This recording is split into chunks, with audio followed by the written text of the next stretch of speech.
Warning, the following video is based on a true story. It was a seemingly ordinary morning on June 10th, 1990, as British Airways Flight 5390 prepared for takeoff from Birmingham Airport in England. The destination was Malaga Airport, Spain, a popular route for holidaymakers. Captain Tim Lancaster, an experienced pilot, and co-pilot Alistair Atchison were at the helm of the BAC 111, a standard short-haul aircraft. 81 passengers settled into their seats, unaware of the terrifying ordeal that awaited them at 17,300 feet. The flight began routinely, climbing steadily through the clear morning sky.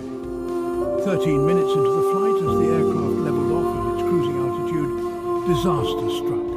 A deafening bang echoed through the cabin, instantly transforming the routine flight into a fight for survival. The left windscreen of the cockpit, directly in front of Captain Lancaster, had separated explosively from the fuselage.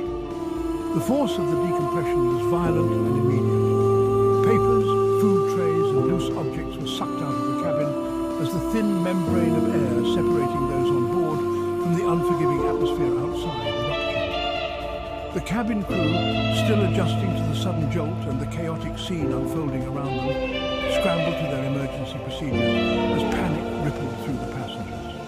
What they didn't yet know was that in the cockpit a scene of even greater terror was unfolding. The explosive decompression had sucked Captain Lancaster partially out of his seat and into the gaping hole where the windscreen once was. His legs were the only things keeping him inside the aircraft. His upper body protruded into the freezing, oxygen-starved environment at 17,300 feet. The force of the rushing air was immense, threatening to rip him entirely from the plane. Inside the cockpit, chaos reigned. Papers and instruments swirled around wildly. The sudden decompression had disengaged the autopilot, and the aircraft began to bank sharply. Co-pilot Atchison, still strapped into his seat but fighting against the rush of air, struggled to regain control of the aircraft. The roar of the wind and the alarms blaring in the cockpit made communication nearly impossible. Amidst the chaos, flight attendant Nigel Ogden, who had been in the forward galley when the windscreen blew out, rushed into the cockpit.